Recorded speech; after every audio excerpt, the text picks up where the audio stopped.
কেড়ে নিতে কেউ পারবে না। রঙের তুলিতে আকাশ সবুজের ছায়া ঢাকা সুজলা সুফলা পরিপাটি। লক্ষ শহীদ গাজী রেখেছে জীবন বাজি, করেছে স্বাধীন এই মাটি। বাংলাদেশ আমার, বাংলাদেশ তোমার, বাংলাদেশ খোদার দান। সোনার জন্মভূমি, তোমার জন্য আমি জীবন দিয়েছি কোরবান। কারা তৈরি আছে? চারিদিকে দুশ্মন আছে না নাই? চারিদিকে দুশ্মন, ভেঙো না মন, সাহস জমিয়ে রাখো বুকে। ইমান জিন্দা করে জিহাদের ওঙ্কারে পরাজিত করো শত্রুকে। চারিদিকে গদ্দার ভিনদেশি দাবেদার, সজাগ দৃষ্টি রাখো সবে। সকল মির্জাফর বিদেশি গোলাম চর, রুখতে তাদের আজ হবে। বাংলাদেশ আমার, তোমার বাংলাদেশ খোদার দান। সোনার জন্মভূমি, তোমার জন্য আমি জীবন দিয়েছি কোরবান। আজকের লেখা নয়, 2003 সালে লেখা, 22 বছর আগে, 1500 বছর আগে লেখা, 15 বছর আগে লেখা, 10 সালে লেখা। বাংলাদেশের সব মানুষের নাম বদলাতে পারে, বইয়ের পাতায় স্বাধীনতা সংগ্রাম বদলাতে পারে। বঙ্গোপসাগরের সব পানি যেতে পারে শুকিয়েও, গোটা রাজধানী গিলে নিতে পারে বুড়ি গঙ্গার ঢেউ। সুন্দরবন কেটে হতে পারে ইটের ভাটার লাকড়ি, শিল্পপতিরা দেউলিয়া হয়ে খুঁজতে পারেন চাকরি। চোর গুন্ডারা পেয়ে যেতে পারে মন্ত্রীর মর্যাদা, আইনের খাতে কালো টাকা সব হয়ে যেতে পারে সাদা। অনেকেই বলে এই দেশ নাকি হুজুগে জাতির দেশ, দফায় দফায় বদলায় রংধং পরিবেশ। তাই বলে ইসলাম তো এদেশে হুজুগে হবে না শেষ, হুজুগে হবে না শেষ। ইসলাম এ মাটির পরতে পরতে, জনপদে ঘরে ঘরে, ইসলাম এ জাতির 90% মানুষের অন্তরে। ইসলাম নিয়ে কেউ ছিনিমিনি খেলে এমন শক্তি নেই, আর কিছু থাক না থাক এদেশে ইসলাম থাকবে। সরকার ছিল, সরকার নাই, ইসলাম আছে না নাই? ক্ষমতা একজন ছিল, এখন নাই, ইসলাম আছে না নাই? কেন্দ্রীয় কারাগার চকবাজারে ছিল, এখন কেরানীগঞ্জে চলে গেছে, ইসলাম আছে না নাই? গণভবন এখনো প্রতিভূমি হয়ে গেছে। এখন দেখা যায় যে সবচেয়ে বেশি ব্যবহার হয় যমুনা ভবন, গণভবন কেউ চেনে না। ইসলাম আছে না নাই বলেন? রাজনীতিবিদরা পাগলের মতো আচরণ করতেছে। আজকে শিল্পপতিরা পালিয়ে যাওয়ার জন্য দাড়ি শেভ করতেছে। ইসলাম তার জায়গায় আছে না নাই? চক্রান্ত তো কম হয় নাই, কিন্তু আল্লাহ তো বলছেন ওয়াল্লাহু খায়রুল মাকিরিন। তারা চক্রান্ত করে, আমি আল্লাহ আমার পরিকল্পনা ঠিক করে রাখি। আমি আল্লাহ সর্বোত্তম কৌশলী, বলে সুবহানাল্লাহ। আল্লাহর কৌশলে বাংলাদেশ সৃষ্টি হয়েছে, আল্লাহর কৌশলে বাংলাদেশে 20 কোটি মুসলমান হয়েছে, আল্লাহর কৌশলে বাংলাদেশে ইসলাম টিকে থাকবে, আল্লাহর কৌশলে বাংলাদেশে ইসলামের তাদের চোখের সামনে পথ পথ করে কালিমাতুশ শাহাদার পতাকা উঠবে ইনশাআল্লাহ। যদি আমরা লগে থাকি আমাদের কপাল ভালো, লগে না থাকি আমাদের কপাল খারাপ। ইসলামে কোনো লাভও নাই, লসও নেই, ঠিক কিনা?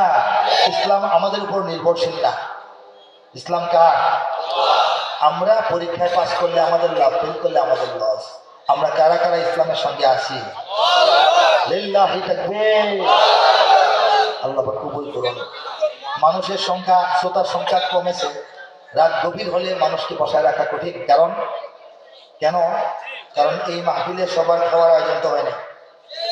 খিদা লাগে, প্রস্রাব চাপ হয়, বাড়িতে ফেরার টেনশন হয়, যে মাদ্রাসা থেকে আসছে সেই মাদ্রাসায় ঢুকার টেনশন হয়, একসঙ্গে বের হলে রিক্সা পাবে না এই টেনশন হয়।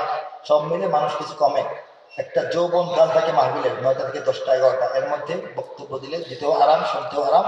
আর এখন অনেকের কলিজা ফাটতে যেতেছে, এরপরেও যাইতে হবে, কারণ ইচ্ছা থাকলেও যাইতে হবে। কাবারি মঞ্চে বসা রাখলেও কিছু লোক যাইতে প্রয়োজন মতো যাইতে হবে।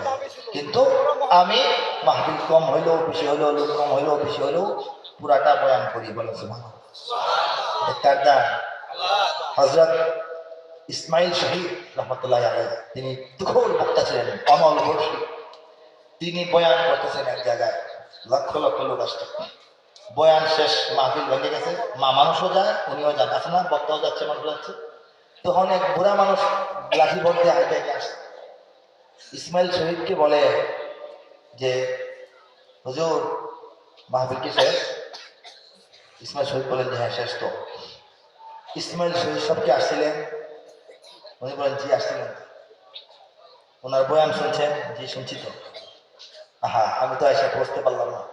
আমার নাতির নিয়ে আসার কথা, নাতির জ্বর, একলা একলা আইসি, চোখে দেখি না। ইসমাইল শহীদ সাহেব বললেন, আপনি কি সময় আছে? সময় আছে।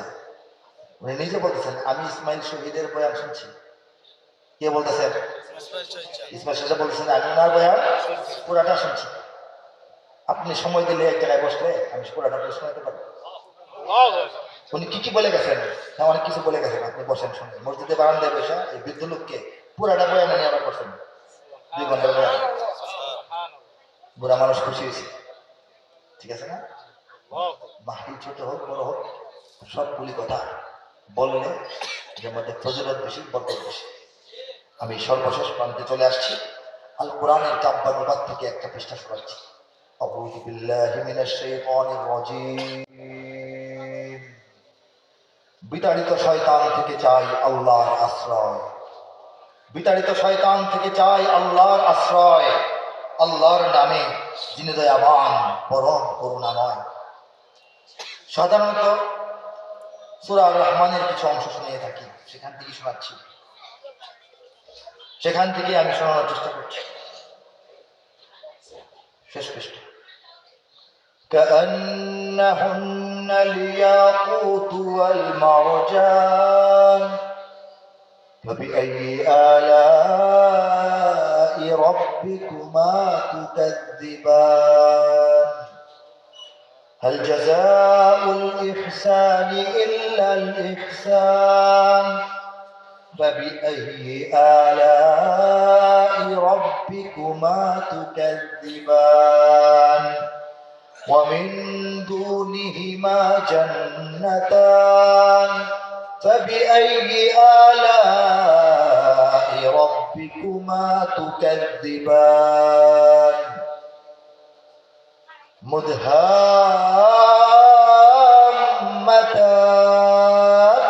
فبأي آلاء ربكما تكذبان তর্জমা যাচ্ছি, তেলাওয়াত আর করব না। পদ্মরাগ ও প্রবালের মতো হারা দীপ্যমান, ইয়াকুত পদ্মরাগ, মারজান প্রবাল পাথর। পদ্ম ফুলের লালিমা সূর্যের কিরণে সমুদ্রের উপকূলে ঝকঝক করতে থাকা প্রবাল পাথর, দুইটা মিলে যে সৌন্দর্য হয়, আল্লাহ বলছেন জান্নাতের হুর এবং গিলমানরা দেখতে এরকম। পদ্মরাগ ও প্রবালের মতো হারা দীপ্যমান, তবে তোমাদের প্রতিপালকের মানিবে না কোন দান। তবে, তবুও, তথাপি, তদুপরি, এত সত্ত্বেও তোমরা তোমাদের রবের কোন নিয়ামত, কোন দানকে অস্বীকার করবে, মানিবে না। হে মানুষেরা, উত্তম কাজে উত্তম ছাড়া কিবা হবে প্রতিদান, তবে তোমাদের প্রতিপালকের মানিবে না কোন দান। এ দুটি ছাড়াও সেখানে রয়েছে আরো দুটি উদ্যান, তবে তোমাদের প্রতিপালকের মানিবে না কোন দান। উদ্যান দুটি কৃষ্ণাভ ঘন সবুজ দৃশ্যমান, তবে তোমাদের প্রতিপালকের মানিবে না কোন দান। দুটি উদ্যানের রবে চঞ্চলা ঝরনা প্রবহমান, তবে তোমাদের প্রতিপালকের মানিবে না কোন দান। তাতে ফলমূল খেজুর আনার থাকিবে বিদ্যমান, ফিহিমা ফাকিহাতুন ওয়া নাখলুন ওয়া রুম্মান। সুশীলা রূপসী রমণীকুলের সেখানে অবস্থান, তবে তোমাদের প্রতিপালকের মানিবে না কোন দান। আর সে হুরেরা স্বর্গ তাবুতে রবে অপেক্ষমান, তবে তোমাদের প্রতিপালকের মানিবে না কোন দান। তাহাদের আগে না ছুঁয়েছে জিন, না ছুঁয়েছে ইনসান, লাম ইয়াতমিসহুন্না ইনসুন ক্বাবলাহুম ওয়ালা জান। আল্লাহ বলছেন, হে জান্নাত পেয়েছো পুরুষেরা, তোমাদের জন্য যে হুরদেরকে আমি প্রস্তুত রেখেছি, আমার সেই ওয়াদাকৃত হুর, তাদেরকে তোমাদের আগে কোনো মানুষ বা জিন কখনো স্পর্শও করে না। তাহাদের আগে না ছুঁয়েছে জিন, না ছেড়েছে ইনসান, তবে তোমাদের প্রতিপালকের মানিবে না কোন দান। সবুজ ও সুন্দর গালিচায় বসিবে দিয়ে হেলান, তবে তোমাদের প্রতিপালকের মানিবে না কোন দান। সর্বশেষ আয়াত, তাবারাকাসমু রাব্বিকা যিল জালালি ওয়াল ইকরাম। আল্লাহর দয়ায়, মায়ায়, ভালোবাসায়, মহব্বতে, তাকফিনি ফয়সালায়, কুদরতি ব্যবস্থাপনায়, আল্লাহর সহযোগিতায় এই অধম বান্দার হাতে, এই নগণ্য বান্দার হাতে যে তর্জমা আল্লাহ করেছেন, সেটা হচ্ছে, কত সুমহান হে নবী তোমার রবের নামের শান, মহান অনুভব গৌরবময় তিনি মহামহিয়ান। সূরাতুত তাকবীর থেকে একটু শোনাচ্ছি। বিতাড়িত শয়তান থেকে চায় আল্লাহর আশ্রয়, আল্লাহর নামে যিনি দয়াবান পরম করুণাময়। إذا الشمس كبرت وإذا النجوم انكدرت وإذا الجبال سيرت وإذا العشار عطلت وإذا الوحوش حشرت وإذا البحار سجرت وإذا النفوس زوجت وإذا الموءودة سئلت بأي ذنب قتلت।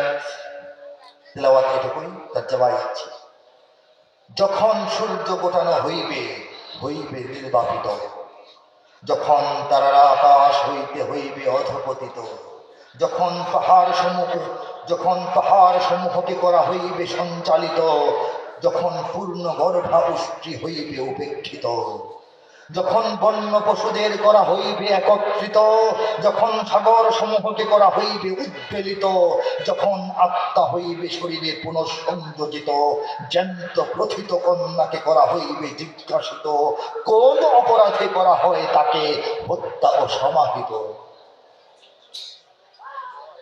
যখন সবার আমল তালিকা হইবে উন্মোচিত, আসমানের আবরণ যখন হইবে অপসারিত, যখন জাহান্নাম করে দেওয়া হইবে প্রজ্বলিত, নিকটবর্তী করে দেওয়া হবে জান্নাত কাঙ্ক্ষিত, তখন সবাই নিজের কামাই হয়ে যাবে অবহিত।